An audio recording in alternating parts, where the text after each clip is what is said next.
再来看立法院的国民党团，有立委提出全民健保法的修法，望讲健保的点数一点会当保障0.95块，还是讲1块？也毋过，前卫生福利部部长现任的政务委员陈时中是警告讲，若保障点数写入去法条，恐惊会造成消费者佮医疗界的冲突。因为立法院的党团已经协商真侪届拢破局，今仔下晡可能会伫议会直接来进入表决。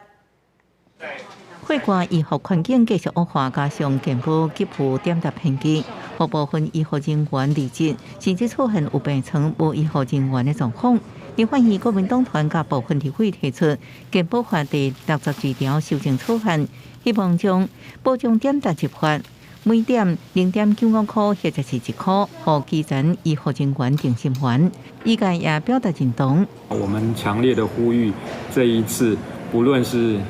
保障1.1元或是0.95，都应该入法，有法律的保障，那政府才会遵行。不过健保署表示，若保障点答1点1块，明年健保一定增加1155亿的预算。若民众保费恐惊会起，也可能出现医疗资源分配动头轻。前卫副部长也是现任的政务委员陈时中是警告，